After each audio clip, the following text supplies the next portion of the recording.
प्राचीन काल में किसी नगर में एक बुढ़िया रहती थी। वह प्रत्येक रविवार को सुबह उठकर स्नानादि से निवृत्त होकर आंगन को गोबर से लीपकर स्वच्छ करती थी। उसके बाद सूर्य भगवान की पूजा करने के बाद भोजन तैयार कर भगवान को भोग लगाकर ही स्वयं भोजन करती थी। भगवान सूर्य देव की कृपा से उसे किसी प्रकार की चिंता व कष्ट नहीं था। धीरे धीरे उसका घर धन धान्य से भर रहा था।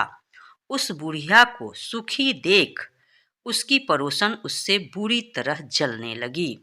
बुढ़िया ने कोई गाय नहीं पाल रखी थी, अतः रविवार के दिन घर लिपने के लिए वह अपनी पड़ोसन के आंगन में बंधी गाय का गोबर लाती थी। पड़ोसन ने कुछ सोचकर अपनी गाय को घर के अंदर बांध दिया।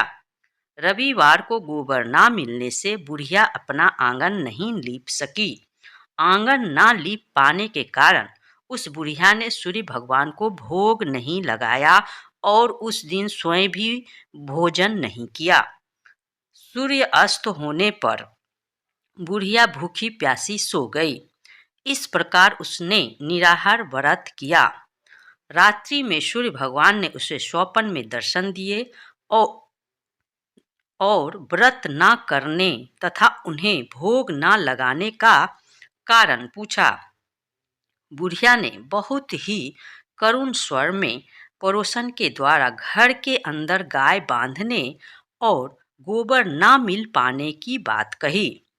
सूर्य भगवान ने अपनी भक्त की परेशानी का कारण जानकर उसके सब दुख दूर करते हुए कहा, हे माता, हम तुमको एक ऐसी गाय देते हैं जो सभी इच्छाएं पूर्ण करती है, क्योंकि तुम हमेशा रविवार को पूरा घर गाय के गोबर से लीप कर भोजन बनाकर मेरा भोग लगाकर ही स्वयं भोजन करती हो।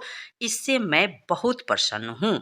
मेरा व्रत करने व कथा सुनने से निर्धन को धन और बांझ स्त्रियों को पुत्र की प्राप्ति होती है। स्वप्न में उस बुढ़िया को ऐसा वरदान देकर भगवान सूर्य अंतर्ध्यान हो गए।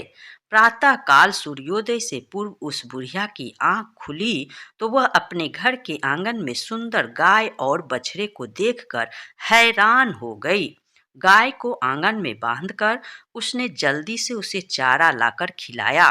पड़ोसन ने उस बुढ़िया के आंगन में बंधी सुंदर गाय और बछड़े को देखा तो वह उससे और अधिक जलने लगी। तभी गाय ने सोने का गोबर किया। गोबर को देखते ही पड़ोसन की आंखें फट गई। पड़ोसन ने उस बुढ़िया को आसपास ना पाकर तुरंत उस गोबर को उठाया और अपने घर ले गई तथा अपनी गाय का गोबर वहां रख आई। सोने के गोबर से पड़ोसन कुछ ही दिनों में धनवान हो गई। गाय प्रतिदिन सूर्योदय से पूर्व सोने का गोबर किया करती थी और बुढ़िया के उठने के पहले पड़ोसन उस गोबर को उठाकर ले जाती थी। बहुत दिनों तक बुढ़िया को सोने के गोबर के बारे में कुछ पता नहीं चला। बुढ़िया पहले की तरह हर रविवार को भगवान सूर्य देव का व्रत करती रही और कथा सुनती रही। लेकिन सूर्य भगवान को जब पड़ोसन की चालाकी का पता चला तो उन्होंने तेज आंधी चलाई। आंधी का प्रकोप देखकर बुढ़िया ने गाय को घर के अंदर बांध दिया। सुबह उठकर बुढ़िया ने सोने का गोबर देखा। उसे बहुत आश्चर्य हुआ। उस दिन के बाद बुढ़िया गाय को घर के भीतर बांधने लगी। सोने के गोबर से बुढ़िया कुछ ही दिन में बहुत धनी हो गई। उस बुढ़िया के धनी होने से पड़ोसन की बुरी तरह जल भून कर राख हो गई। जब उसे सोने का गोबर पाने का कोई रास्ता नहीं सूझा तो वह राजा के दरबार में पहुंची और राजा को सारी बात बताई। राजा को जब बुढ़िया के पास सोने के गोबर देने वाली गाय के बारे में पता चला तो उसने अपने सैनिक भेजकर बुढ़िया की गाय लाने का आदेश दिया। सैनिक उस बुढ़िया के घर पहुंचे। उस समय बुढ़िया सूर्य भगवान को भोग लगाकर स्वयं भोजन ग्रहण करने वाली थी।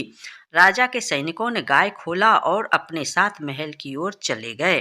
बुढ़िया ने सैनिकों के से गाय को ना ले जाने की प्रार्थना की। बहुत रोई चिल्लाई, लेकिन राजा के सैनिक नहीं माने। गाय के चले जाने से बुढ़िया को बहुत दुख हुआ। उस दिन उसने कुछ नहीं खाया और सारी रात सूर्य भगवान से गाय को पुनः प्राप्त करने के हेतु प्रार्थना करने लगी।